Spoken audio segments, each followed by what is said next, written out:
Hare Krishna, dear devotees. Welcome to the summer break Mahabharata and Bhagavad Gita Shloka revision. So we will begin with prayers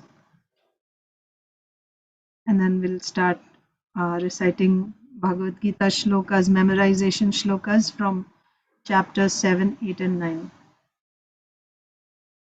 Om Namo Bhagavate Vasudevaya. Om Namo Bhagavate Vasudevaya. Om Namo Bhagavate Vasudevaya. Namo Vishnupadaya Krishna Presthaya Bhutale Srimate Bhaktivedanta Swaminiti Namine Namaste Saraswate Deve Gauravani Pracharine Nirvishesha Shunyavadi Paschatya Deshatarine जय श्री कृष्ण चैतन्य प्रभु नित्यानंदा श्री अद्वैत गदाधर श्रीवासादि गौर भक्त वृंद Hare Krishna Krishna Krishna Hare Hare Hare Rama Rama Rama Hare Hare Shrimad Bhagavad Gita as it is की जय श्रील प्रभुपाद की जय श्री महाभारत की जय Srimad Bhagavad Gita as it is, chapter 7.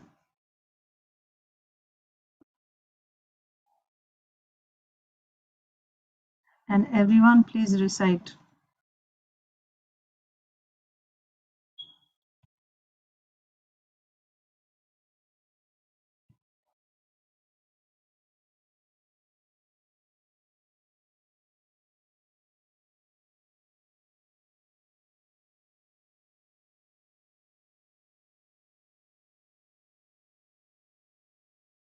Okay. Bhagavad Gita 7.1. Sri Bhagavanu Vacha Maya Sakta Manah Partha Yogam Yunjan Madashrayah Asamshayam Samagram Mam Yatha Gyasyasi Tachrinu. The Supreme Personality of Godhead said, "Now hear, O son of Pritha, how by practicing yoga in full consciousness of me, with mind attached to me, you can know me in full, free from doubt." 7.2 Jnanam teham savijnanam idam vakshyamyasheshatah yaj gyatva neha bhuyonyaj gyatavyam avashishyate. I shall now declare unto you in full this knowledge, both phenomenal and numinous. This being known, nothing further shall remain for you to know. 7.3 Manushyanam sahasreshu kaschid yatati siddhaye yatatamapi siddhanam kaschin mam vetti tattvataha. Out of many thousands among men, one may endeavor for perfection, and of those who have achieved perfection, hardly one knows me in truth. 7.4 Bhumirapo nalo vayuh kam mano buddhireva cha ahankara iti yamme vinna prakritirashtadha. Madhava, are you able to recite or you are having a difficulty? Is the speed okay for you? I see that you are not reciting. Translation: Earth, water, fire, air, ether, mind, intelligence and false ego, all together these 8 comprise my separated material energies. 7.5 Apareyam itastvanyam prakritim vidhi me param jiva bhutam mahabaho yayedam dharyate jagat. Besides these, O mighty armed Arjuna, there is another superior energy of mine which comprises the living entities who are exploiting the resources of this material inferior nature. 7.6 एतद्योनीनि भूतानि सर्वाणीत्युपधारया अहं कृत्स्नस्य जगतः प्रभवः प्रलयस्तथा. All created beings have their source in these two natures. Of all that is material and all that is spiritual in this world, know for certain that I am both the origin and the dissolution. 7.7 Mattah parataram nanyat kinchidasti dhananjaya mai sarvam idam protam sutre manigana iva. O conqueror of wealth, there is no truth superior to me. Everything rests upon me as pearls are strung on a thread. 7.8 Rasoham apsu kaunteya prabhasmi shashi suryayo pranavaha sarva vedeshu shabdah ke paurusham rishu. O son of Kunti, I am the taste of water, the light of the sun and the moon, the syllable Om in the Vedic mantras. I am the sound in ether and ability in man. 7.10 Bijam mam sarva bhutanam viddhi partha sanatanam buddhir buddhimatam asmi tejas tejasvinamaham. O son of Pritha, know that I am the original seed of all existences, the intelligence of the intelligent, and the prowess of all powerful men. 7.11 Balam balavatam chaham kamaraga vivarjitam dharma viruddho bhuteshu kamosmi bharatarshabha.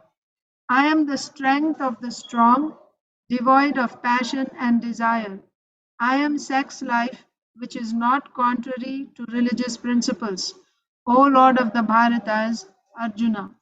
7.12 Ye chaiva satvika bhava rajasastamasascha ye matta eveti tan viddhi natvaham teshu te mayi. Know that all states of being, be they of goodness, passion, or ignorance, are manifested by my energy. I am in one sense everything, but I am independent. I am not under the modes of material nature, for they, on the contrary, are within me. 7.13 त्रिभिर्गुणमयैर्भावैर् एभिः सर्वमिदं जगत् मोहितं नाभिजानाति मामेभ्यः परमव्ययम्. Deluded by the three modes, goodness, passion, and ignorance, the whole world does not know me, who am above the modes and inexhaustible. 7.14 दैवी ह्येषा गुणमयी मम माया दुरत्यया माम् एव ये प्रपद्यन्ते मायामेतां तरन्ति ते. This divine energy of mine, consisting of the three modes of material nature, is difficult to overcome, but those who have surrendered unto me can easily cross beyond it. 7.15 Namam dushkritino mudha prapadyante naradhama mayaya pahrita jnana asuram bhavamashritaha. Those miscreants who are grossly foolish, who are lowest among mankind, and whose knowledge is stolen by illusion, and who partake of the atheistic nature of demons, do not surrender unto me. 1 second. Okay. Next. 7.16. Chaturvidha bhajante mam jana sukritinorjuna arto jigyasur artharthi yani cha bharatarshabha. O best among the Bharatas, four kinds of pious men begin to render devotional service unto me: the distressed, the desirer of wealth, the inquisitive, and he who is searching for knowledge of the Absolute. 717. Tesham jnani nityayukta ekabhaktirvishishyate priyo hi jnani notyartham aham sa cha mama priyaha. Of these, the one who is in full knowledge and who is always engaged in pure devotional service is the best, for I am very dear to him and he is dear to me. 719. Bahunam janmanamante jnanavan mam prapadyate vasudevah sarvamiti sa mahatma sudurlabha. After many births and deaths, he who is actually in knowledge surrenders unto me, knowing me to be the cause of all causes and all that is. Such a great soul is very rare. 720. Kamaistaistaihritagyana prapadyante devata tam tam niyamam asthaya prakritya niyata swaya. Those whose intelligence has been stolen by material desires surrender unto demigods and follow the particular rules and regulations of worship according to their own natures. 722. Sataya Shraddhaya Yuktas Tasya Radhanamihate Labhate cha tatah kaman mayaiva vihitan hitan. Endowed with such a faith, he endeavors to worship a particular demigod and obtains his desires. But in actuality, these benefits are bestowed by me alone. 723. Antavattu phalam tesham tadbhavatyalpamedhasam devan devayajo yanti madbhakta yanti mamapi. Men of small intelligence worship the demigods, and their fruits are limited and temporary. Those who worship the demigods go to the planets of the demigods, but my devotees ultimately reach my supreme planet. 724. Avyaktam vyaktimapannam manyante mama buddhayah param bhavam ajananto mama vyayam anuttamam. Unintelligent men who do not know me perfectly think that I, the Supreme Personality of Godhead Krishna, was impersonal before and have now assumed this personality. Due to their small knowledge, they do not know my higher nature, which is imperishable and supreme. 725. Naham prakashah sarvasya yogamaya samavritah. That is samavritah, okay? Naham prakashah sarvasya yogamaya samavritah mudhoyam nabhijanati loko mamajamavyayam. I am never manifest to the foolish and unintelligent. For them I am covered by my internal potency, and therefore they do not know that I am unborn and infallible. 726. Vedaham samatitani vartamanani charjuna bhavishyani cha bhutani mam tu vedana kaschana. O Arjuna, as the Supreme Personality of Godhead, I know everything that has happened in the past, all that is happening in the present, and all things that are yet to come. I also know all living entities, but me no one knows. 727. Ichhadvesha samuthena dvandva mohena bharata sarvabhutani sammoham sarge yanti parantapa. O scion of Bharata, O conqueror of the foe, all living entities are born into delusion, bewildered by dualities arisen from desire and hate. 728. Yesham tvantagatam papan jananam punyakarmanam te dvandva moha nirmukta bhajante mam dridhavrataha. Persons who have acted piously in previous lives and in this life, and whose sinful actions are completely eradicated, are freed from the dualities of delusion, and they engage themselves in my service with determination. Chapter 8. So, one point here, these middle six chapters, 7 to 12, are dealing with bhakti. They are very important chapters, and we will need these chapters to quote several times. So, we are going to recite the same shlokas every day. Chapter 7, 8, 9, we will be reciting every day for almost 10 days, right? So, usually 1 week, but because we started in the middle of the week, we will recite for, and next week also we'll be reciting the same verses, and at the end of that week I will see how much we remember. So we will have like a small quiz on these verses. Okay, 7, 8, 9 chapters, verses we will have. So you can also practice after the class. During the day, you can try to memorize or remember, recollect like that. And of course, in class also, we are going to recite just to see how much we are remembering. And after we complete these three chapters, then we'll go to other three previous chapters. We'll after this next we will do 4, 5, 6, and the last will be 1, 2, 3. Okay. So now we are doing chapter 8, 8, 5. अंतकाले च मामेव स्मरन् मुक्त्वा कलेवरं यः प्रयाति स मद्भावं याति नास्त्यत्र संशयः. And whoever at the end of his life quits his body, remembering me alone, at once attains my nature. Of this there is no doubt. 8.6. यं यं वापि स्मरन् भावं त्यजत्यन्ते कलेवरं तं तं एवैति कौन्तेय सदा तद्भावभावितः.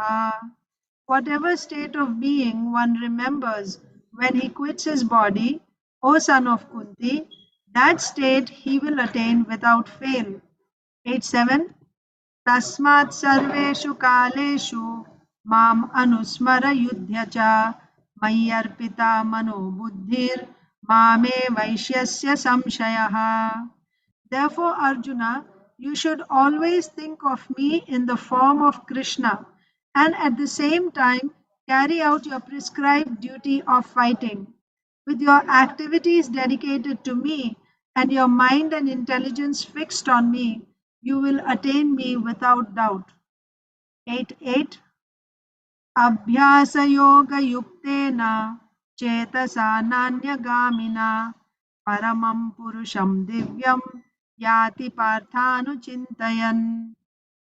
He who meditates on me as the Supreme Personality of Godhead, his mind constantly engaged in remembering me, undeviated from the path, he, O Partha, is sure to reach me. 8.14. अनन्यचेताः सततं यो मां स्मरति नित्यशः तस्याहं सुलभः पार्थ नित्ययुक्तस्य योगिनः. For one who always remembers me without deviation, I am easy to obtain, O son of Pritha, because of his constant engagement in devotional service. 8.15.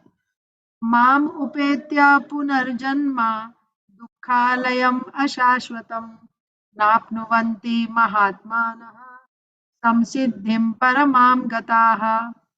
After attaining me, the great souls who are yogis in meditation never return to this temporary world, which is full of miseries, because they have attained the highest perfection.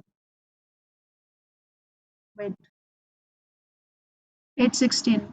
आब्रह्मभुवनाल्लोका पुनरावर्तिनोऽर्जुन मामुपेत्य तु कौन्तेय पुनर्जन्म न विद्यते. From the highest planet in the material world down to the lowest, all are places of misery, wherein repeated birth and death take place. But one who attains to my abode, O son of Kunti, never takes birth again. I'm seeing that not all of you are reciting or reading. Please, if you are here, Why not just participate? Hare Krishna, Mataji. Can we unmute and say, Mataji? No, then there will be echoing, Disturbance. right? Okay, So okay, everyone will be going at different speeds. That's okay. why the cameras are turned on, so I can see that you're reciting. Yeah. Okay. 817. Sahasrayuga-paryantam aharyad-brahmano viduhu ratrim yuga sahasrantam teho ratravido janaha. By human calculation, 1,000 ages taken together form the duration of Brahma's one day, and such also is the duration of his night.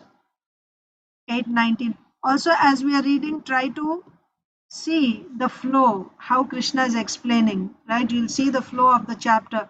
What is the connection? One thing leading to the next, like that.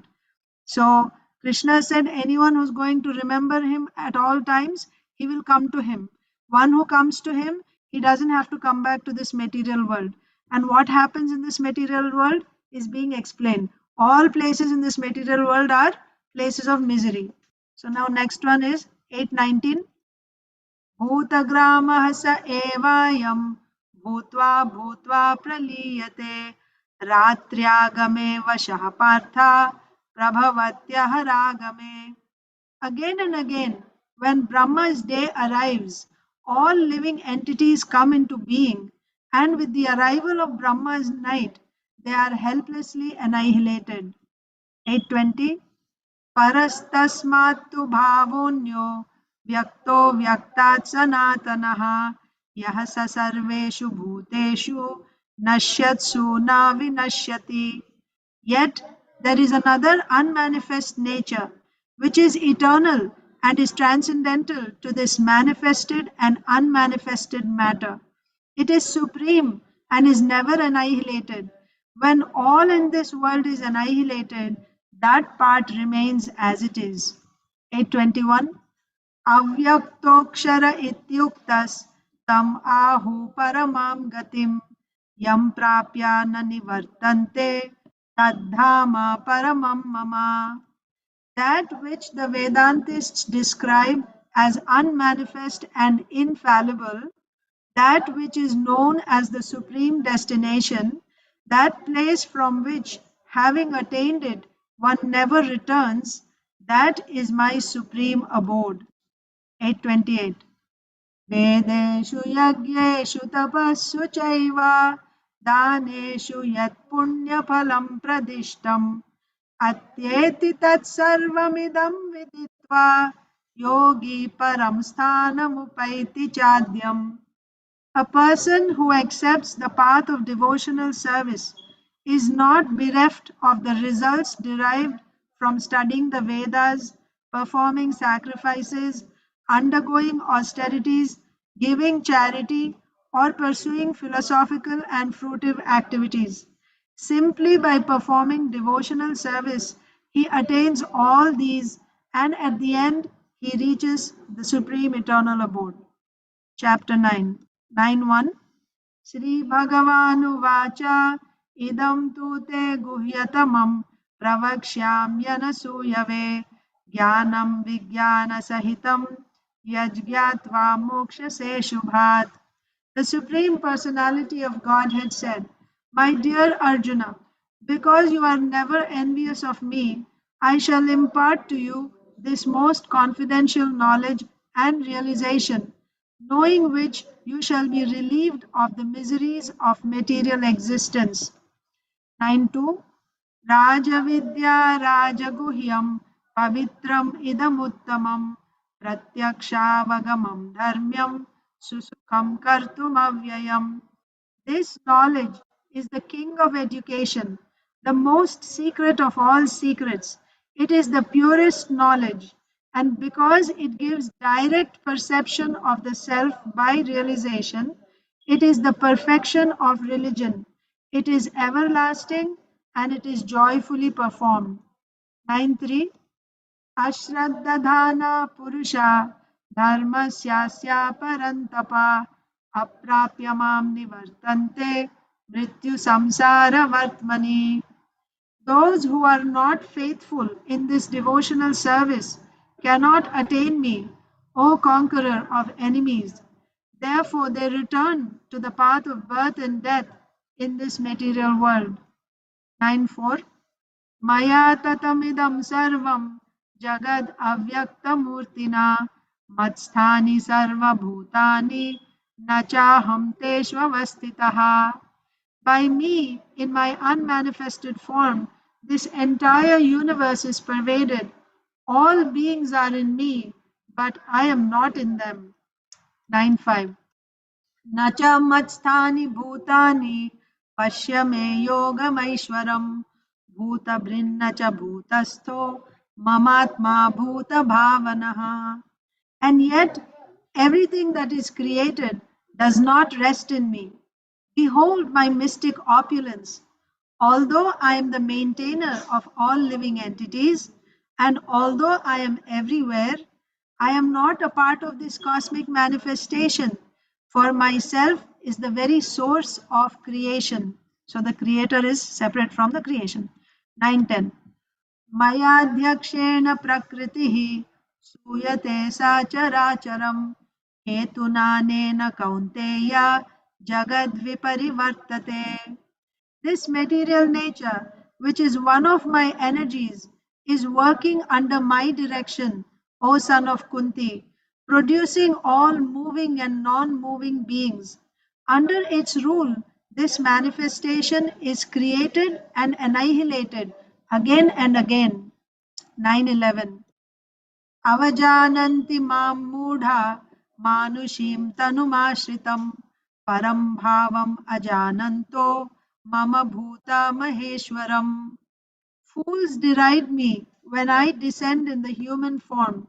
They do not know my transcendental nature as the supreme lord of all that be. 9.12 Mogha mogha karmano mogha jnana vichetasah rakshasim asurim chaiva prakritim mohinim shritaha. Those who are thus bewildered are attracted by demonic and atheistic views. In that deluded condition, their hopes for liberation, their fruitive activities, and their culture of knowledge are all defeated. So you remember 9.11 said, Avajananti mam mudha. They think that the Lord is a human being. He is like another human being. Anyone who thinks like that, what is the result? He is bewildered in all his attempts. He cannot get success in anything. 9.13 Mahatmanastu mam partha daivim prakritimashritaha bhajantyananya manaso gyatva bhutadim avyayam. O son of Pritha, those who are not deluded, the great souls, are under the protection of the divine nature. They are fully engaged in devotional service because they know me as the Supreme Personality of Godhead, original and inexhaustible. 9.14 Satatam kirtayanto mam yatantascha dridhavrataha namasyantascha mam bhaktya nityayukta upasate. Always chanting my glories, endeavoring with great determination, bowing down before me, these great souls perpetually worship me with devotion.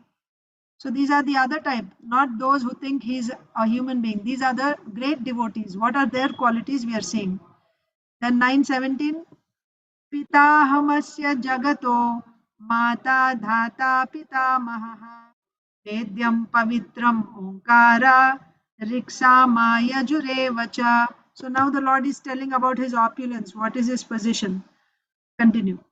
I am the father of this universe, the mother, the support, and the grandsire. I am the object of knowledge, the purifier, and the syllable Om. I am also the Rig, the Sama, and the Yajur Vedas. 9.21 Etam bhuktva swargalokam vishalam क्षीणे पुण्ये मर्त्यलोकं विशन्ति एवं त्रयी धर्ममनुप्रपन्ना गतागतं कामकामा labhante. When they have thus enjoyed vast heavenly sense pleasure and the results of their pious activities are exhausted, they return to this mortal planet again. Thus, those who seek sense enjoyment by adhering to the principles of the three Vedas achieve only repeated birth and death. So, this verse, previous verse, Pitahamasya Jagato Mata Dhata Pitamaha Vedyam Pavitram Omkara Rik Sama Yajurevacha. I am everything. I am all the Rik Veda, Samaveda, Yajurveda. I am everything. And what does Krishna say? Trividya, not that, Trigunya Vishaya Veda.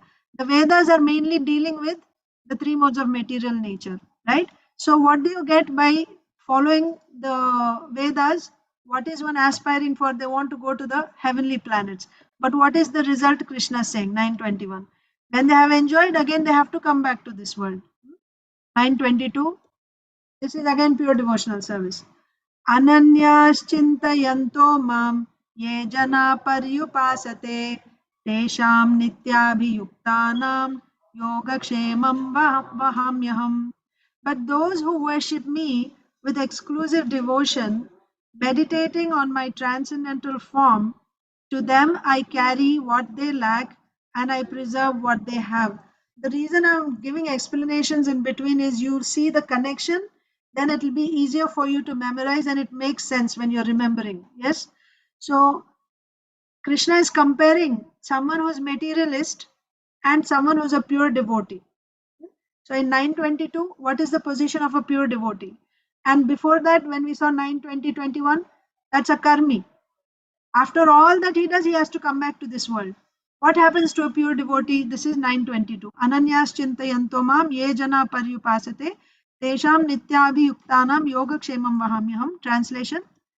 But those who worship me with exclusive devotion, meditating on my transcendental form, to them I carry what they lack and I preserve what they have. 923. येऽप्यन्यदेवता भक्ता यजन्ते श्रद्धयान्विताः तेऽपि मामेव कौन्तेय यजन्त्यविधिपूर्वकम्. Those who are devotees of other gods and who worship them with faith actually worship only me, O son of Kunti, but they do so in a wrong way. Avidhi Purvakam means wrong way. 924. Aham hi sarva yajnanam bhokta cha prabhureva cha natu mam abhijananti tatve natascha vantite. I am the only enjoyer and master of all sacrifices. Therefore, those who do not recognize my true transcendental nature fall down. 925. Yanti deva vrata devan pitrin yanti pitrivrataha bhutani yanti bhuteja yanti madhyajinopi mam. Those who worship the demigods will take birth among the demigods. Those who worship the ancestors go to the ancestors. Those who worship ghosts and spirits will take birth among such beings. And those who worship me will live with me. So you see, Krishna said, those who are karmis, that's the result they get. Those who are bhaktas, you get result according to your activity. That's the conclusion, right? You worship demigods, you go to the demigods. If you worship Krishna, you go to Krishna. 926. Again, pure devotional service. 926. Patram pushpam phalam toyam yo me bhaktya. Okay, it's not bhakta, bhaktya. Again, patram pushpam phalam toyam yo me bhaktya prayachati tad aham bhaktyupahritam ashnami prayatatmanaha. If one offers me with love and devotion a leaf, a flower, a fruit, or water, I will accept it. 927. Yat karoshi yadashnasi yajjuhoshi dadasi yat tapasyasi kaunteya tat kurushva madarpanam. Whatever you do, whatever you eat, whatever you offer or give away, and whatever austerities you perform, do that, O son of Kunti, as an offering to me. 929. Samoham sarva bhuteshu na me dveshyosti na priyaha ye bhajanti tumam bhaktya maite teshu chapyaham. I envy no one, nor am I partial to anyone. I am equal to all. But whoever renders service unto me in devotion is a friend, is in me, and I am also a friend to him. That means I don't envy anyone, but somebody who does bhakti, he gets a different treatment. Somebody who worships, he also gets some benefit from me. But devotees are special. But that doesn't mean I'm partial. Everyone is open to do devotional service like that. 9:30. Api chet suduracharo bhajate mamananyabhak sadhureva samantavyaha samyak vyavasito hi saha. Even if one commits the most abominable action, if he is engaged in devotional service, he is to be considered saintly because he is properly situated in his determination. 9:31. क्षिप्रं भवति धर्मात्मा शश्वत् शान्तिं निगच्छति कौन्तेय प्रतिजानीहि न मे भक्तः प्रणश्यति. He quickly becomes righteous and attains lasting peace. O son of Kunti, declare it boldly that my devotee never perishes. 9:32. Mam hi partha vyapashritya yepi syuh papayonayah striyo vaishyas tatha shudras tepi yanti param gatim. O son of Pritha, those who take shelter in me, though they be of lower birth, women, Vaishyas, and Shudras, can attain the supreme destination. 9:33.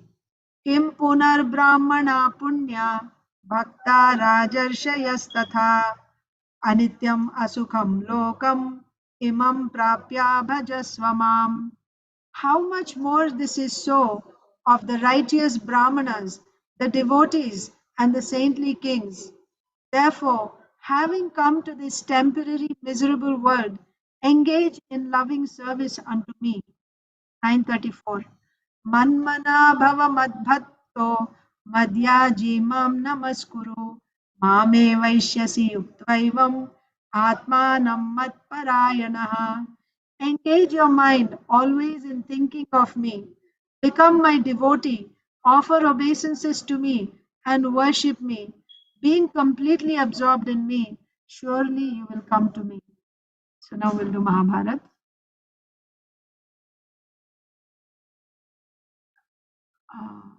Actually,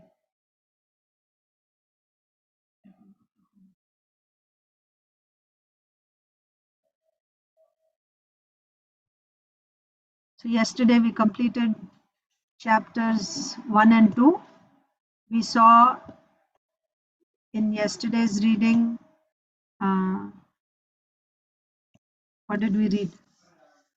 We saw how Dhritarastra and Pandu were born, and then also we saw how Pandu Maharaj was cursed by Kindama Rishi, and then he also we saw first Dhritarashtra and Pandu were born. Then we saw how Pandu Maharaj he became the king, and he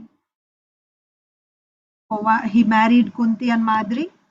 Then for 1 year he subdued all the rebellious kings who were actually straying away from Dharma. And when he came back after conquering everything, his mind was not in wealth, so he decided to, have his cottage in the forests. So he went along with his wives. While he was there, he was cursed. He was cursed because he shot arrows at a couple, dear couple, who actually happened to be the sage Kindama and his wife.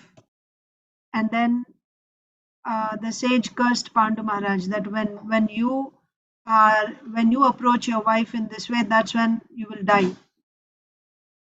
So, accepting this as destiny, Pandu Maharaj decided that now he will just give up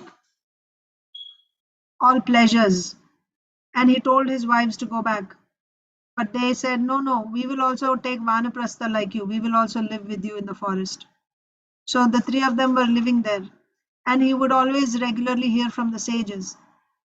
And then one day he found out that unless as a grihastha, as a kshatriya, we all have debts. So I have debts to my ancestors, forefathers. Unless I have children, I won't be able to repay that debt. So then he asked what he should do. So the sages said that he should have a son, and then he was thinking, how can I have a son like that? He thought maybe one of the sages can, uh, you know, impregnate his wives, and that way he can have a son, like Vyasadeva did with his mother. And then the sages said, don't worry, we can see you're going to have children, like this. So we saw how Kunti Maharani had this boon from Durvasa Muni, and then she was able to invite the demigods, and she had 3 sons, all very, very powerful. And then also she chanted that mantra for Madri, and Madri got Nakul and Sahadev. In this way, the 5 boys were born, right?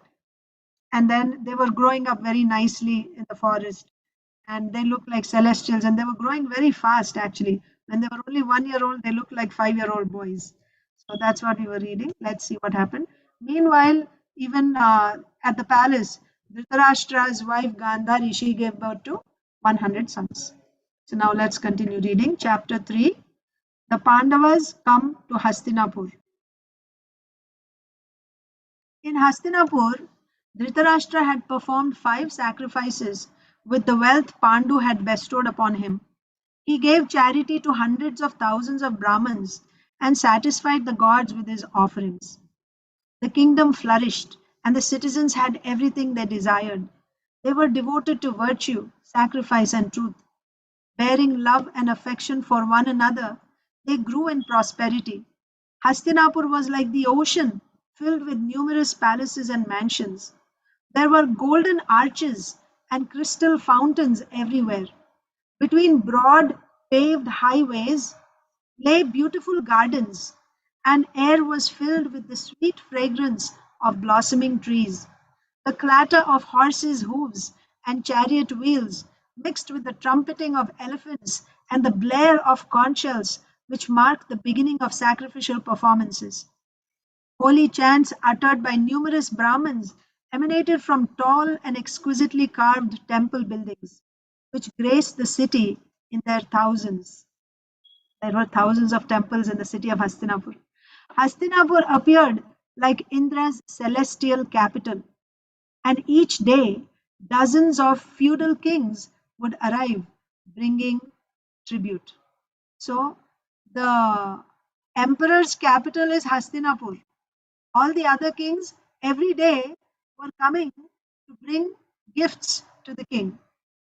Assisted by Bhishma, Dhritarashtra ruled over the kingdom on Pandu's behalf. Remember, Pandu is still the king, but Dhritarashtra is officiating. He is ruling on behalf of Pandu. After hearing of Pandu cursed and his subsequent retirement, okay, so what happened was when Pandu got cursed, earlier he had gone to the forest just as a vacation. But when he got cursed, he decided never to return. He would just live there. Like he was preparing now to, you know, give up his body basically, right? To make progress in spiritual life, no more material pleasures. So after hearing of Pandu cursed and his subsequent retirement, Dhritarashtra, despite his blindness, was officially installed as monarch. He thought sadly of his brother and missed him greatly. But in his absence, he competently managed all the affairs of state. It once came to pass that Vyasadeva arrived hungry and thirsty at Dhritarashtra's palace. Gandhari attended to him conscientiously. Vyasadeva was pleased with the girl and blessed her. You shall soon have 100 sons as powerful as your husband. In due course of time, Gandhari conceived. For 2 years, she bore the embryo within her womb, becoming increasingly anxious. Obviously, right? 9 months is the pregnancy time. She's 24 months, she's pregnant. So she's anxious. What's going on? The baby's not born yet.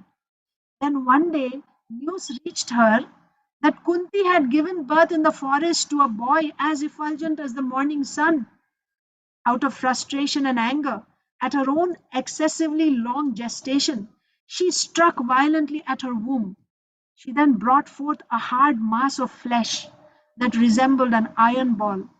As her nurses informed her of the stillbirth, she was afflicted by grief and thought of Vyasadeva and his boon. Vyasadeva had given her a boon that she would have 100 sons. What happened? She had a stillbirth. At once the sage appeared before her and said, "What have you done?" Gandhari told him how she had become overwhelmed with envy and frustration when she had heard of Kunti giving birth to Yudhishthir. With tears in her eyes, she said, "I struck my womb and this lump of flesh came out. What then was the meaning of your boon?"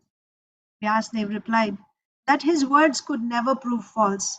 He asked the servants to bring 101 pots filled with ghee. He then sprinkled cool water on the lump of flesh, and it gradually divided into 101 parts, each the size of a thumb. These were placed in the pots, which were then sealed and placed in a concealed spot. Vyasadeva instructed that the pots should be opened only after 2 more years had passed. So she had been pregnant for 2 years. After 2 more years, so they will have to stay, like when you make pickles, right? You put them inside and you have to tie it up and put it aside, like that. The pots filled with ghee, he put each piece in each pot, tied it up, and he said, put it in a secluded place for 2 more years. He then departed for his lonely mountain ashram. Exactly after the 2 years had elapsed, the pots were opened one by one. From the first came a child who was named Duryodhana. At the moment he was brought out of the pot, the sound of braying asses and screaming vultures was heard. Jackals howled, and the wind blew fiercely. Without any apparent cause, fires sprang up all around the city and raged in all directions for no cause, right? There were forests all over. The frightened king Dhritarastra summoned the Brahmins, Bhishma, Vidura, and other ministers and counselors. He asked them the meaning of the omens.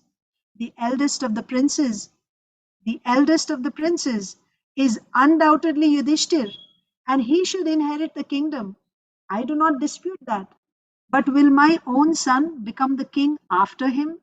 O wise ones, please tell me what is right and lawful. Right from the very beginning, you see, this affection, right? Family affection. Will my son become the king after Yudhishthir? If something happened to Yudhishthir, will my son become the king? He's asking this question right after the baby was born. As Dhritarashtra spoke, the terrible sounds began again from all sides. Hearing this, Vidura replied to the king, "When these omens are seen at the birth of a child, it is evident that he will be the exterminator of his race. Our prosperity and future depend upon his being abandoned. Do not hesitate, O king.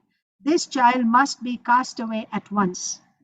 Vidur told Dhritarashtra that he would still have 99 other sons. There would be no sin in abandoning this child, as the scriptures clearly state that an individual can be abandoned. One individual can be abandoned for the sake of a family. Indeed, a family can be abandoned for the sake of a village for the sake of a city, and the world itself can be abandoned for the sake of the soul. Dhritarashtra was unable to accept Vidur's counsel. He could not allow his son to be cast away. He shook his head slowly and said nothing in reply. Vidur said, "Get rid of this child, you'll still have 99. Dhritarashtra remained silent. He shook his head. That means he's not going to do that.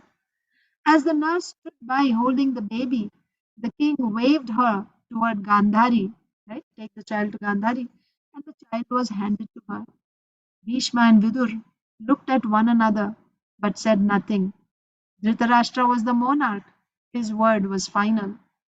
Over the course of the next month, all the pots were opened, and 100 boys and one girl were brought out.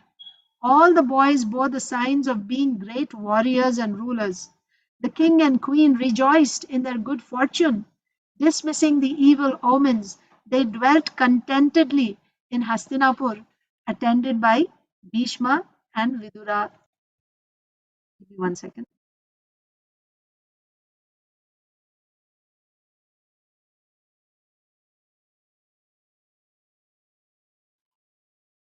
On Saptasrota mountain, spring had arrived. So now Saptasrota is where the Pandavas are, with Pandu and Madri and Kunti. On Saptasrota mountain, spring had arrived. Pandu, surrounded by his 5 youthful sons, felt young again. He sported with the boys in the hills, scaling rock faces and challenging lions in their caves. They dived and played in mountain pools and climbed tall trees. Wrestling and laughing together, they rolled about the soft grassy slopes. One evening, Pandu went into the woods with Madri to fetch roots and fruits for their evening meal. As they strolled, they saw countless varieties of blossoming trees and bushes. The air was heavy with scent, and the sounds of cuckoos and other birds filled the air. Black bees swarmed about the many colored flowers that surrounded lakes overgrown with lotuses. The celestial atmosphere awoke romance in Pandu's heart. He gazed at the beautiful Madri, his mind influenced by Cupid. It was a hot day, and Madri was clad in a long silk robe. In the bright sunshine, Pandu could see the outline of her exquisite form, which resembled that of a goddess. The soft breeze made her dress cling to her body, revealing her slender waist and firm round breasts. Pandu could not suppress his desire. He had kept himself in check for 12 years and had not dared to contemplate embracing his wives. Kindama's curse was always uppermost in his mind, and he had resigned himself to practicing celibacy with the determination of a rishi. It seemed ages ago when he had been able to enjoy conjugal love with his wives. Now Pandu again felt those stirrings moving his heart. His mind was confounded, and he moved closer to Madri, gently placing his hand on her arm. Madri at once understood what was in Pandu's heart. She was seized by conflicting emotions. How was her lord suddenly approaching her in this way? Out of fear of the curse, he had carefully avoided any physical contact with either her or Kunti for a long time. Although she herself had longed for his embrace, she had scrupulously avoided any situation that might entice her husband. She did not even apply cosmetics or perfumes. But as the powerful Pandu embraced her, she felt her resolve weaken. Delight and fear seized her heart at once. As her emotions clashed, her mind was petrified. What about the curse? If Pandu did not stop, he would doubtlessly be destroyed. She had to prevent him. Madri tried to push her husband away. Pandu smiled, incited further by her protests. His mighty arms, deeply tanned and marked with scars from his bowstring, closed around her like serpents. Overpowered by desire, he could not even hear her as she reminded him about the curse. And then, as if impelled by the Lord of Death himself, the monarch entirely lost his reason under the influence of lust. No thought of Kindama's curse entered his mind, and as he lost himself in enjoyment with his fair skinned wife, even as he tried to consummate the act with Madri, the rishi's words took effect. Pandu's chest was seized with a terrible pain, and a shocked look crossed his face. His body stiffened and went slack. As Pandu's body fell from hers, Madri let out a wail of sorrow. Her worst fears had been realized. Despite all her protests, she had not been able to prevent her husband's death. The distraught queen repeatedly embraced her dead husband and lamented loudly. Kunti heard Madri's cries and ran over to where she lay. As Kunti approached, the tearful Madri told her to come alone without children. Kunti quickly sent the boys back to the ashram, then rushed to Pandu's side. She dropped to the ground. Kunti realized at once what had happened, and she cried out, My lord! Tears welled into her eyes as she turned to Madri. O noble one, how have you allowed this to happen? I was always so careful to protect our lord from this very danger. How did he embrace you, knowing of the Rishi's curse? Why did you tempt him when you were alone together? He was always grave in our company as he thought of Kindama's words. How did he become so careless? Madri wept, unable to reply. Kunti tossed about on the ground next to her. The two beautiful ladies embraced their husband's dead body and shed profuse tears. Kunti again addressed Madri. O Princess of Madra, you are surely more fortunate than I, for you saw our Lord's face light up with joy as he approached you in this lonely place. Gathering her senses, Madri replied, O sister, with tears in my eyes, I tried to resist him, yet he could not control himself. He seemed bent on fulfilling the Rishi's curse. Kunti prayed for strength. Somehow, this was God's arrangement. The ways of providence were always mysterious. But what should be done now? What was her duty? She gently stroked the head of her younger co wife and said, O Madri, there is only one recourse for me. Please allow me to ascend to heaven with our Lord. Rise up and raise our children. Give me the body, and tightly embracing it, I shall enter fire. Madri shook her head. She pleaded with Kunti. The monarch died as he approached me for intercourse. His desire was not satiated. Should it not be I who goes to the region of the dead to gratify him? I am still clasping him even now and will not allow him to go without me. O Kunti, please let me go. Madri felt incapable of bringing up the children by herself. Kunti would be a far better mother. Madri had seen her gentle dealings with the boys. She would surely treat them all equally. Madri begged Kunti's permission to enter the fire with Pandu. O Kunti, the king sought me with desire. Grant me leave to fulfill that desire. You would be doing me the greatest good. I shall leave my sons in your care without any fear. Kunti looked compassionately upon Madri as she lay with her arms around Pandu and bathing him with her tears. The noble Kunti felt her heart torn. Although, as the elder wife, it was her privilege to choose to follow the king to the next world, how could she deny Madri? It was to her that Pandu had been attracted. If Madri were to live, she would live with the memory of that brief and terrible moment all her life. Guilt would consume her, along with the anguish of being unable to fulfill her lord's last desire. Although she longed to follow her husband, Kunti could not be so cruel to her co wife. She touched Madri gently and said, So be it. Kunti then went with a heavy heart toward the ashram. When the boys heard of their father's death, they were struck with grief. They ran crying to where he lay and fell to the ground like powerful lions rolling on the earth. Madri blessed them tearfully and told them that she would be ascending the pyre with her husband. She asked her two sons to remain with Kunti and to serve her steadfastly. The boys were too shocked to reply. They watched as the rishis built a pyre next to the king's body. Then, while reciting mantras, placed his body upon the pyre. They asked Yudhishthir to step forward. The prince, blinded by tears, set fire to the pyre and stood back. As the flames rose, Madri folded her palms and fell upon her lord's body, holding tight as the fire consumed them both. Within minutes, both she and Pandu were gone. The grief-stricken Kunti then asked the rishis what she could do.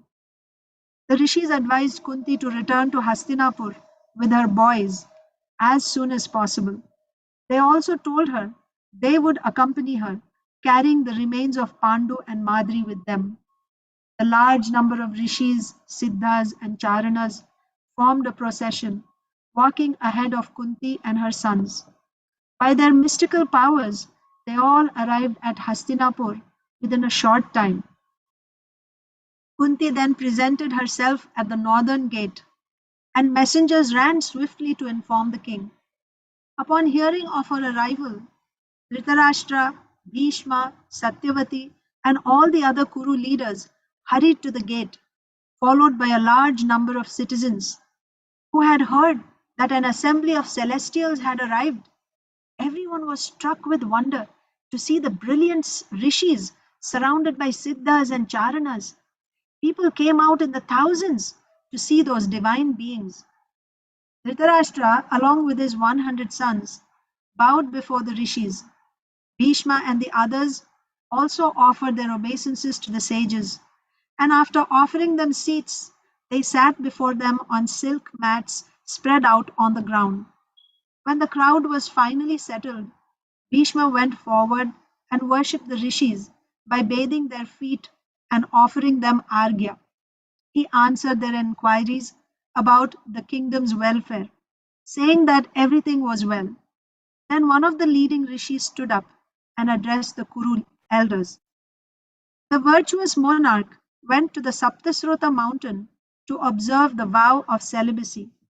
Somehow, by the Lord's inscrutable plan and the arrangement of the gods, his 5 sons were born. The rishi then introduced each of the Pandu's sons and revealed the identities of their divine fathers. He told them how the boys had been trained in Vedic knowledge and had grown to youthhood in the company of rishis and siddhas. Glancing around the large concourse of men who had assembled outside the city, the rishi said, steadily adhering to virtue and leaving behind him these children, Pandu has ascended to the higher worlds. The chaste Madri has gone with him. Now his sons should be accepted as the kingdom's rightful heirs. The rishi pointed to a bier lying nearby, covered with a white cloth. Here are the remains of Pandu and his wife. Perform the funeral rites and accept his sons as if they were your own. We shall now depart. When the rishi stopped speaking, he, along with all the other rishis and celestial beings, vanished. In astonishment, the citizens returned to their homes. Bhishma then led Kunti and the boys into the city and arranged for their accommodation in a royal palace. Dhritarashtra ordered the funeral rites to be performed and declared a state of mourning in the city for 12 full days. The Kurus were distracted with grief over Pandu's loss. Pandu had been dearly loved by all the citizens, and they loudly lamented. Pandu's 5 sons, known as the Pandavas, lay on the bare ground for 12 days, giving full vent to their grief. They did not accept royal comforts or beds, and they wept along with the Kuru elders. At the end of the mourning period, the Kurus performed Pandu's Shraddha. They distributed vast amounts of food and wealth to the Brahmins on behalf of the departed souls. Then life returned to normal in Hastinapura, and Pandu's sons took their place in the royal family. It was at that time that Vyasa chose to again appear in the city. He spoke privately to the bereaved and sorrowful Satyavati. O mother, fearful and terrible times lie ahead. The dark age of Kali now approaches. Sin increases day by day. Soon, by the evil acts of the Kurus, your race will be destroyed, and a great havoc will be wrought in the world. Vyasa advised his mother to immediately retire to the forest, rather than staying to witness the pain and horror that would soon follow. She should devote herself to yoga practice and meditation. After Vyasa left, Satyavati reflected on his words. She decided to follow his advice. She then told her 2 daughters-in-law of her intentions and asked Pandu's distraught mother, Ambalika, to accompany her. Right? Her husband was dead, had died before, Vichitravirya. Now her son is also dead, Pandu is also dead. So that's why Satyavati said, you come with me. The 2 royal ladies soon left for the forest to dedicate themselves to asceticism. In time, They gave up their bodies and went joyfully to the higher regions. Ambika remained at Hastinapur with her son Dhritarashtra. That's the end of chapter 3. We'll also read chapter 4 because we have about an hour. Duryodhana begins his evil schemes. The Pandavas began to enjoy life in Hastinapur. They sported with the 100 sons of Dhritarashtra, who became known as the Kauravas. Pandu's sons excelled the Kauravas in all areas, in strength, knowledge, and prowess with weaponry. Bhima was especially powerful, and he took delight in defeating the Kauravas in sport. They could not equal him in anything. The exuberant Bhima possessed the indefatigable power of his divine father. Who is his divine father? Vayudev. At wrestling and fighting, he was unapproachable and could easily hold off the attacks of any number of Kauravas. Out of a boyish sense of fun, he would often play practical jokes on them, laughing when they became angered and tried futilely to get back at him. Duryodhana in particular found Bhima's antics and power intolerable. As the eldest son of the blind king, Duryodhana had enjoyed the most prestige in the Kuru house. The Kuru elders had carefully raised him and trained him in the kingly arts, thinking of him as the potential future world emperor. Mindful of the omens seen at his birth, the elders were especially careful to teach him moral codes.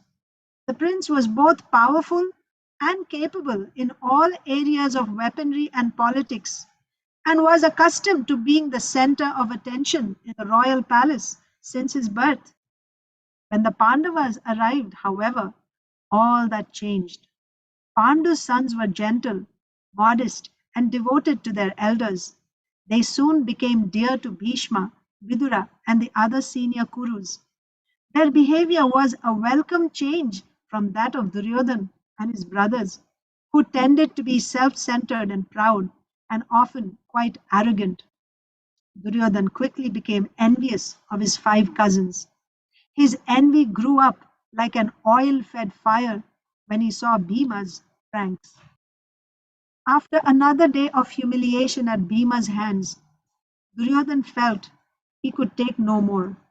He spoke with Dushasana, the next eldest of the 100 Kauravas. Dear brother, this Bhima is a constant thorn in our sides. He challenges all 100 of us at once and throws us about like pieces of straw. We cannot better him at anything. Why, even at eating, he humbles us by consuming as much as 20 of us put together. Something has to be done to check his pride. Duryodhana's eyes narrowed as he spoke. His intentions were vicious. The prince was inclined to wicked acts, and he had been spurred on by his uncle Shakuni, who had taken up residence in Hastinapur. The Gandhara prince had been offended by Bhishma's decision to give his sister to the blind Dhritarashtra rather than to Pandu. Now he wanted revenge. He involved himself in court intrigues in order to find a way to avenge himself against Bhishma. Hurting the Pandavas, who were obviously dear to Bhishma, was one good way. And of course, he would simultaneously be advancing the cause of his sister's sons. Duryodhana was a willing accomplice. So Shakuni had all these wicked plans, and Duryodhana was happy to support Shakuni. The boy saw his scheming uncle as a mentor. When Duryodhana had come to him complaining about Bhima, it did not take much to convince him to do something terrible to the Pandava boy. Duryodhana revealed his heinous plan to Dushasana. Tomorrow I shall feed Bhima an enormous poisoned feast. When he falls unconscious after eating, I shall bind his limbs and toss him into the Ganges. With Bhima gone, the other brothers are helpless. We can easily deal with them. Thus, my claim to the throne will be unchallenged. Dushasana smiled in agreement. He too found Bhima's behavior intolerable, and like Duryodhana, had also found his own status in the Kuru house diminish since the Pandavas' arrival. He put his arm around his brother, and the two of them made their way back to their palace, laughing together as they walked the forest path. The next morning, Duryodhana suggested that all the princes go to the river for some water sports. Soon they mounted their shining chariots, which resembled cities. Can you imagine? The chariots resembled cities and had great wheels which rumbled like thunderclouds as they headed out, sending up clouds of dust. Upon arriving on the river bank, the mighty youths dismounted from their cars, laughing and joking, and entered the large pleasure house Dhritarashtra had built for them. The elegant palace was built of white marble, and it stood 7 stories high. Many colored pennants flew from tall golden flagstaffs on its roof. There were dozens of rooms offering every kind of luxury. Each room was tastefully decorated with tapestries, fine paintings, and ivory and coral furnishings, studded with gems and covered with golden cushions. Royal musicians and dancers stood by, ready to entertain the princes, and 100 of the king's select force of bodyguards stood ready to protect them. Once inside, Duryodhana invited everyone to enjoy the great feast he had arranged for them.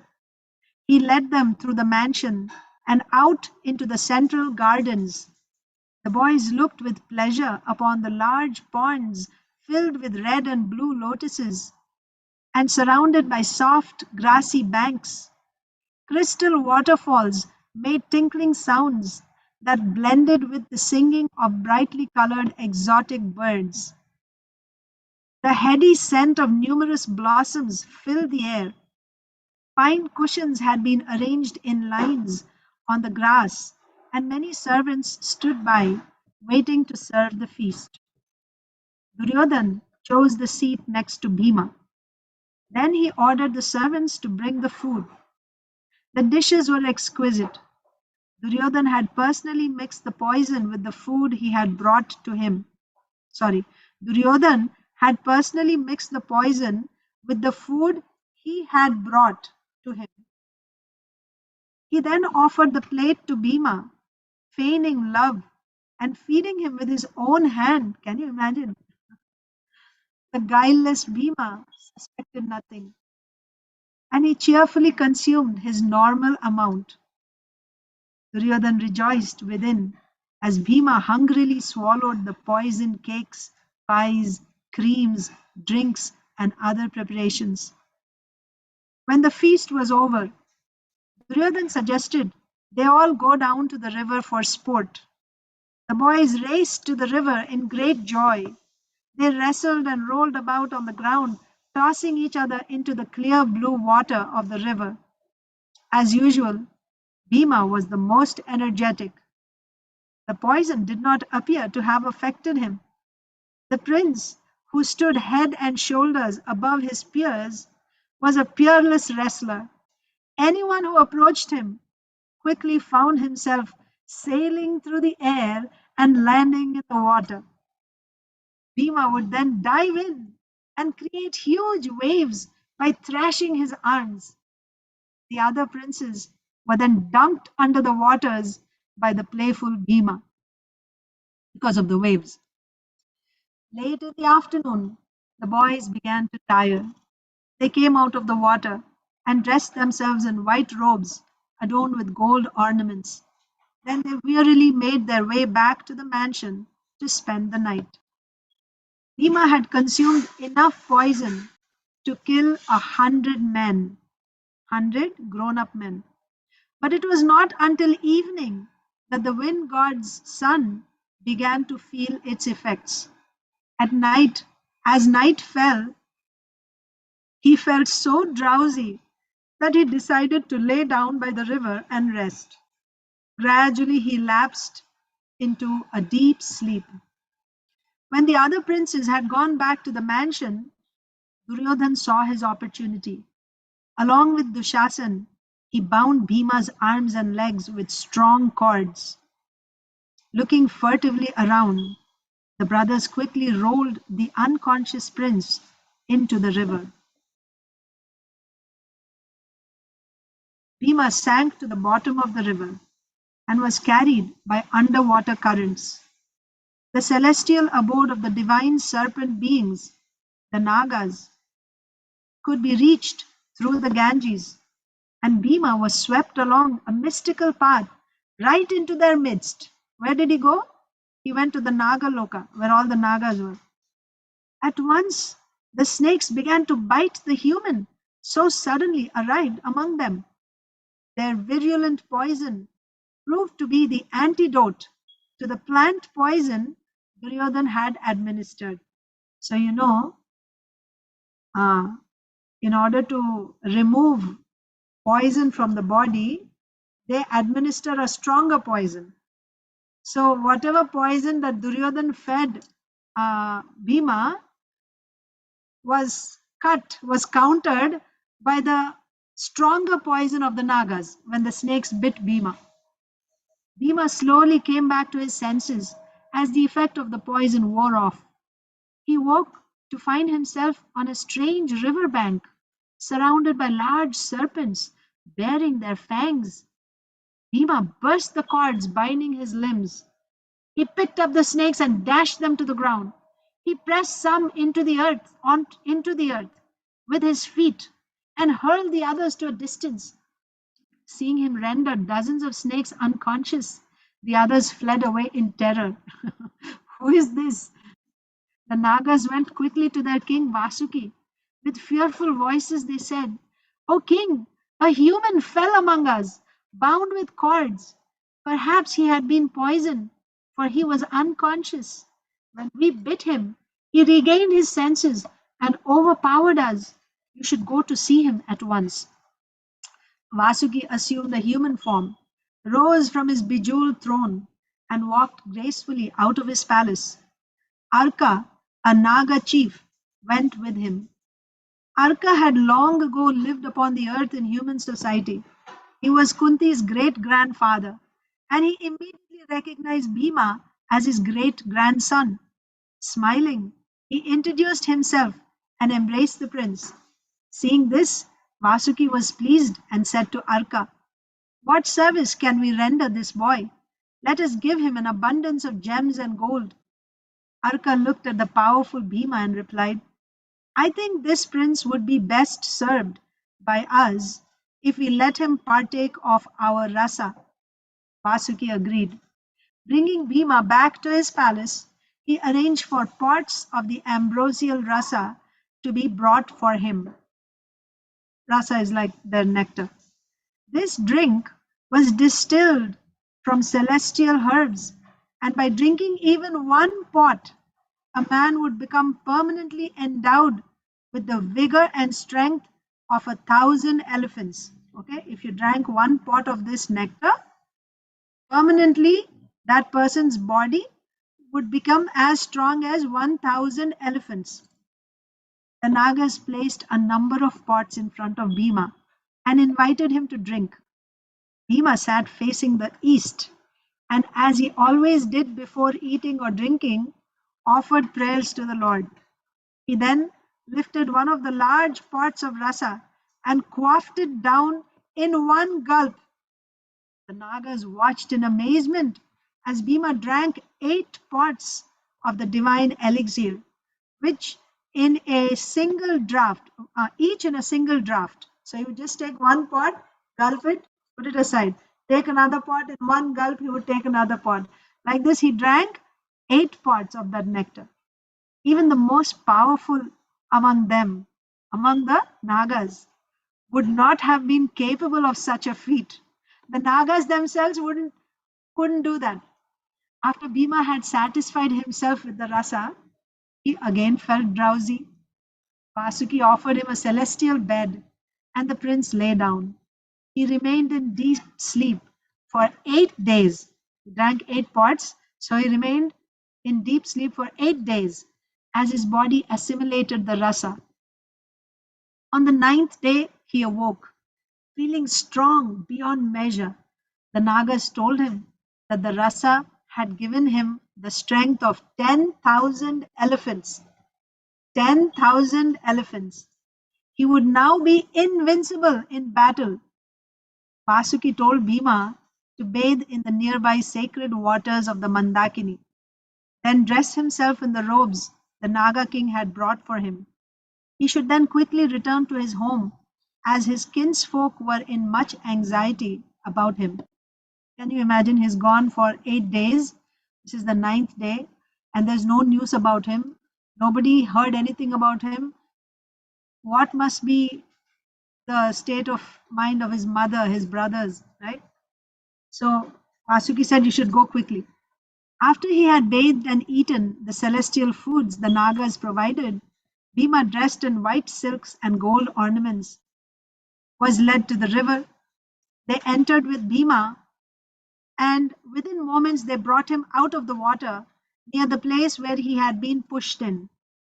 Filled with wonder, Bhima ran back to Hastinapura.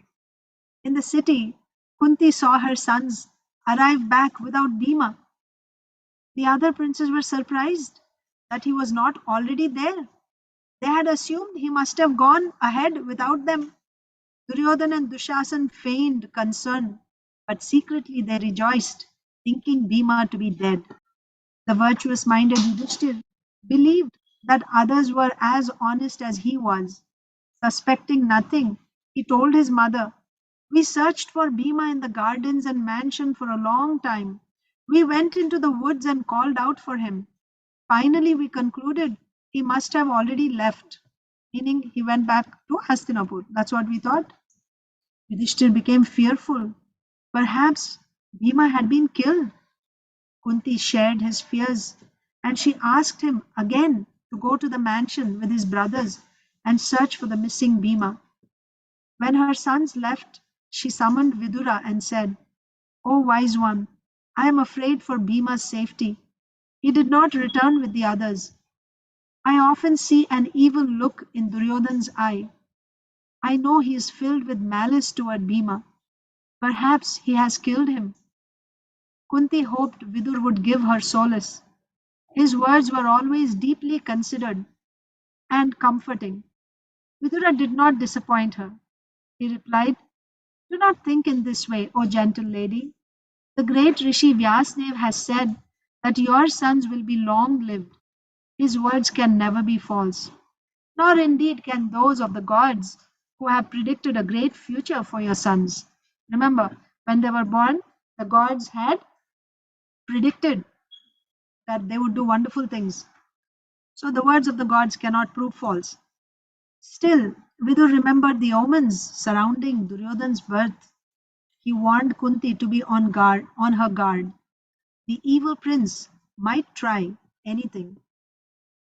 For 8 days, Kunti and her sons waited anxiously for any news of Bhima. Then, early on the 9th day, they saw him running toward them, his white silks flowing in the wind. He came straight to Kunti and bowed at her feet. As he rose, each of his brothers embraced him warmly. With tears of joy, they eagerly asked where he had been. Bhima knew everything about the circumstances by which he had come to be in the river. When he had found himself bound with cords, he had suspected the envious Duryodhana. Vasuki had confirmed his suspicions. The Naga king could see everything by virtue of his divine sight. Bhima related the whole story to his brothers, how he had gone to the Naga kingdom and been given the rasa. The brothers could understand that even though the Kauravas had plotted Bhima's death, somehow, by the arrangement of providence, he had become most fortunate. Yudhishthir was shocked to learn of his cousin's antagonism. He considered the situation carefully. If their elders were informed of what had occurred, then there would be open enmity between the princes. Duryodhana would certainly try to dispose of them as quickly as possible. And the Pandavas' position was not strong. Their father was dead, and Dhritarastra was the king. He doted on Duryodhana and his other sons. Yeah, doted means pampered. And it was unlikely he would side against his own sons to protect his nephews, right? This Yudhishthir is considering the whole situation. If they revealed what happened, then in spite of knowing the truth, Dhritarashtra would not do anything about it. And Yudhishthir is considering this situation.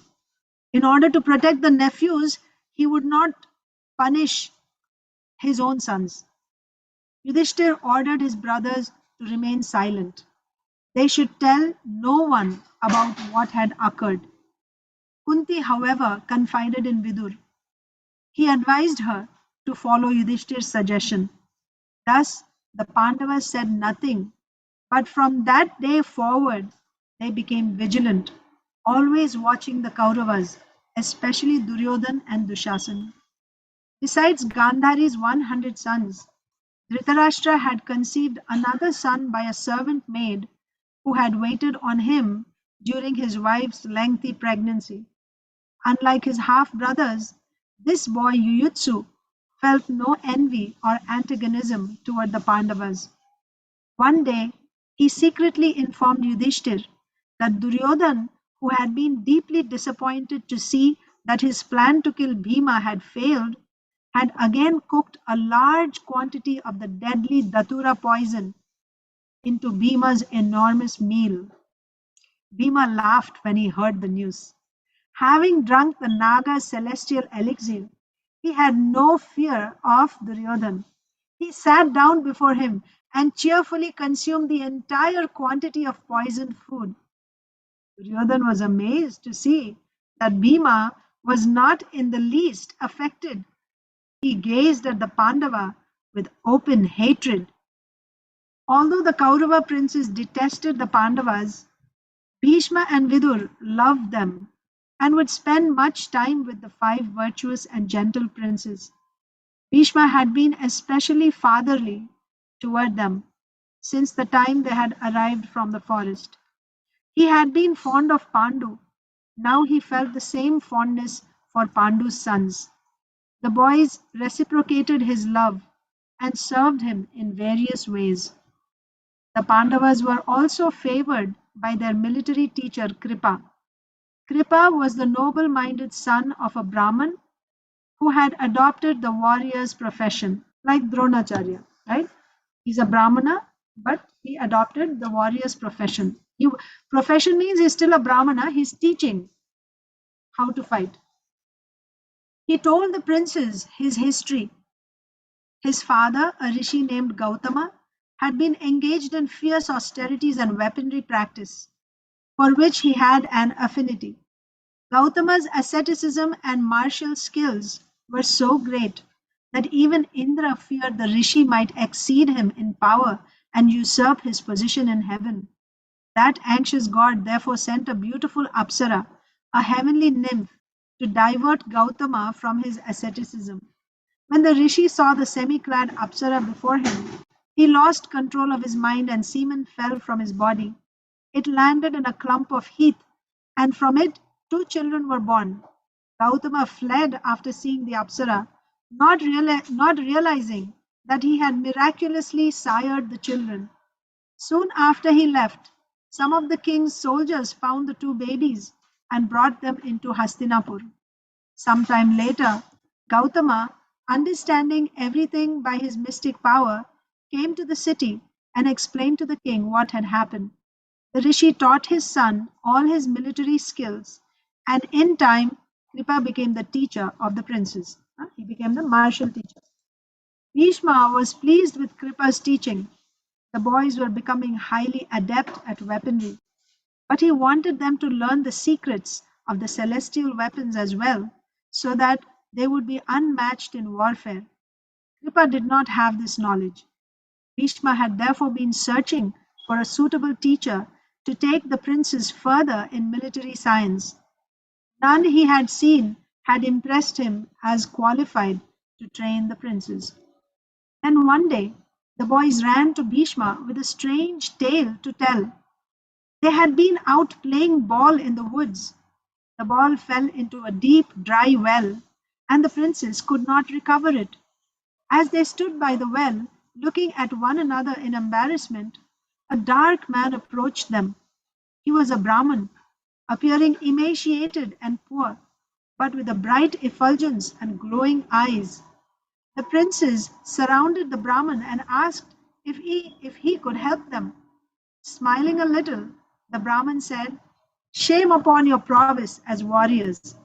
What use is your skill in arms if you cannot even retrieve a lost ball? If you give me a meal, I'll recover the ball as well as this ring of mine." He then took off his ring and threw it into the well. Yudhishthir said to him, "O Brahman, if you can recover the ball and the ring, then with Kripa's permission, we shall ensure that you are maintained for your whole life. What to speak of one meal will maintain you all your life." The Brahman took a handful of long grasses and said, "Watch as I invest these grasses with the power of weapons. With these I shall pierce the ball and bring it to the surface." He chanted mantras and threw the grasses one by one into the well. The first one pierced the ball, and each subsequent blade he threw stuck into the last one to form a long chain. The Brahman then pulled the ball out of the well. The princes were astonished. "This is wonderful, but let us now see you raise the ring." The Brahman borrowed one of the prince's bows and shot a single sharp pointed arrow into the well. With it, he brought up the ring, caught onto the arrow's head. The princes crowded around him and asked him to reveal his identity. They had never seen such skill. The Brahman told them to go to Bhishma and describe what they had seen. He would know his identity. The Brahman said he would wait there until they returned. Thus the boys ran back to the city and told Bhishma everything. When he heard the tale, his eyes shone with joy. Surely this could only be Drona, the disciple of his own martial teacher Parashuram. Bhishma had heard much about Drona from the rishis. This was certainly providential. The princes could have no better teacher. Bhishma went in person with the boys to see the Brahman. Finding, as he had suspected, that it was Drona, Bhishma immediately offered him the position of a royal teacher. Drona accepted and went to Hastinapura with Bhishma. When they were back in the city, Bhishma had Drona tell everyone of his history. Drona looked around at the eager-faced princes. They wanted to know everything about this unusual Brahman. He was the son of Bharadvaj, the all-powerful rishi who had dwelt for thousands of years in the deep forest and who, not long ago, had finally ascended to heaven. Although he too was a Brahmin, Drona was inclined toward martial arts. While living in his father's hermitage, he had learned the science of arms from Agnivesha, another powerful rishi. He had also received knowledge of the celestial weapons from the great Parashuram. Despite having such great learning, however, Drona remained a poverty-stricken Brahmin. He could hardly maintain his family. Thus, he had been on his way to Hastinapura, hoping to be engaged as the prince's teacher. Bhishma said, "Make your residence here in the city. You shall enjoy every luxury along with the Kurus. Indeed, the Kurus are at your command. Whatever wealth, kingdoms, and followers that belong to our house are also yours. O best of Brahmins, it is our good fortune you have arrived here." Drona was given a large, well-furnished house, stocked with everything enjoyable and attended by many servants. He then brought his wife and son to Hastinapur to live among the Kurus with him, and he accepted both the Pandavas and Kauravas as his disciples. Drona taught the princes everything he knew about weaponry. The boys practiced every day from dawn till dusk. As the news of his martial school spread, princes from other kingdoms also came to learn from the famous Drona. The Vrishnis, the Andhakas, and other famous and powerful dynasties sent their princes to Drona, and he accepted them all as his pupils. Soon, Drona had thousands of students. Among all the boys, Arjun excelled at his lessons. He remained always at Drona's side, eager to learn any little skill or extra tips. His ability, speed, perseverance, and determination were unequaled by the other princes. Arjun became foremost. Drona felt none could match his skills. Out of his natural fatherly affection, Drona always wished to impart extra lessons to his own son, Ashwatthama. He gave all the princes narrow mouthed water pots and asked them to fill them at the river, but to his own son he gave a wide mouthed pot so he could return first and receive extra teaching. Arjun realized Drona's intentions and he filled his own pot with a celestial water weapon. Wait.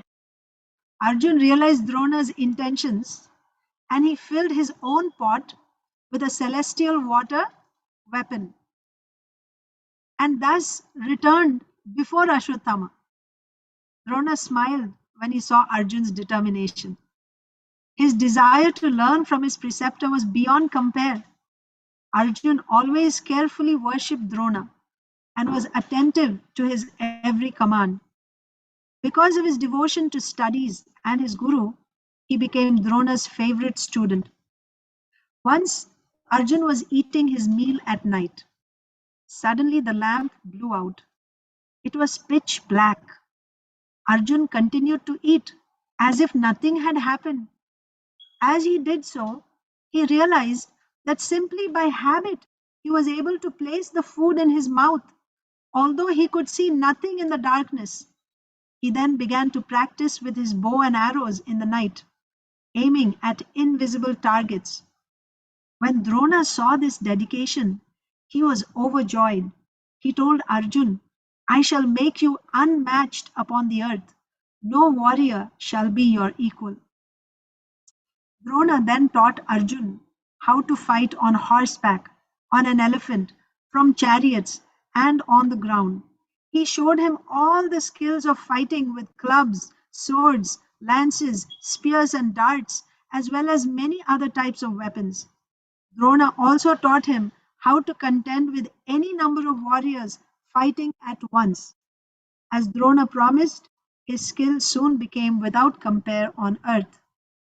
One day, a prince of the Nishada tribe of forest dwellers asked Drona to teach him. His name was Ekalavya. Drona replied that his school was only for kings and princes. Ekalavya went away dismayed. Strongly desiring greatness in martial sciences, he practiced alone in the woods. He built an effigy of Drona and worshipped him daily, praying to him for skills at weaponry. Gradually, he became an expert archer. Once, as he was practicing, a dog began to bark loudly and disturb him. Immediately, he released 7 arrows, even without seeing the dog, and sealed the animal's mouth. It so happened that Arjun and his brothers were in the woods at the time, and they saw the dog, its mouth closed with arrows. They marveled at this and wondered who was responsible for such a feat. Soon they came upon Ekalavya, and seeing the dark-skinned Nishada smeared with filth, his hair matted, they asked him who he was. He replied, I am Ekalavya of the Nishadas, a disciple of Drona. I practice alone in these woods with a desire to become the best of archers. Arjun was seized with anxiety. This boy posed himself as a disciple of Drona, even though he had been rejected by him. So, what was Arjun's anxiety? That this Ekalavya was rejected by the Guru, but still he is posing himself to be a disciple of Drona. It was completely against all religious principles. No one could claim to be a disciple of a Guru unless he was accepted as such by that teacher. So this is also the principle here against the Ritvik philosophy, means where one says that we don't accept any living guru. It is essential to accept a living guru, because how do you know if the guru has accepted you as his disciple? That's why you need to have a living guru, where you accept, it's a mutual thing. You accept the guru as your guru, and the guru also has to accept you as the disciple. No one could claim to be a disciple of a guru unless he was accepted as such by that teacher. And Ekalavya had even flouted his so-called guru's order. Drona had told Ekalavya that he could not be his student. The Nishada clearly had no devotion to Drona, despite his outward show of dedication, as he did not accept Drona's order. Right? Drona said, "No, I cannot teach you." But in spite of that, he is claiming that he's Drona's disciple and that he learned everything from Drona. So that means he really didn't have any respect or any devotion for Drona. How then could he be allowed to present himself as Drona's disciple, and practically his best one at that? His skills were astonishing, but they had been gained by disobedience. Arjun went at once to his guru to inform him. After bowing at Drona's feet, Arjun said, "O master, embracing me to your bosom, you told me that I shall be the best of all your students. By your grace, this has become true. But I see you have another disciple, the mighty Nishada prince Ekalavya, whose skills approach mine. The warrior practices alone in the forest, worshipping your holy feet.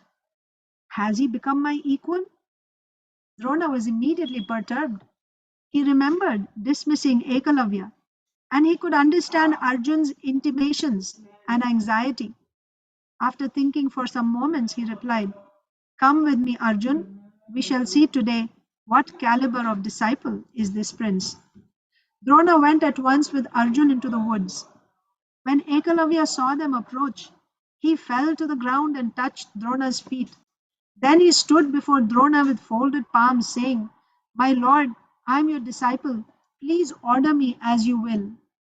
Drona looked with surprise at Ekalavya and at his own effigy nearby. He recalled the day the forest prince had come to him and been turned away.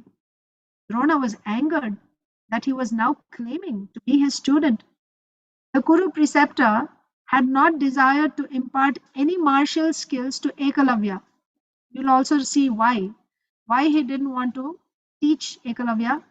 Generally, the lower caste tribes people lacked the virtuous qualities of royalty, and they did not follow the Vedic religion.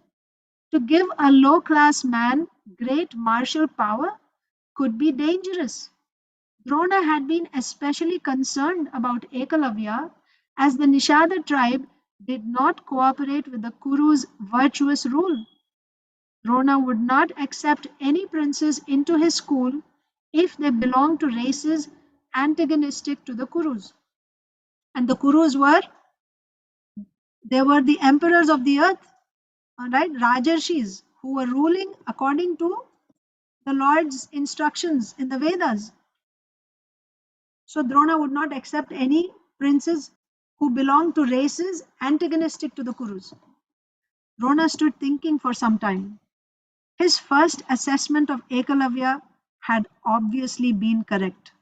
The Nishada had shown himself to be lacking in virtue by falsely posing as his disciple.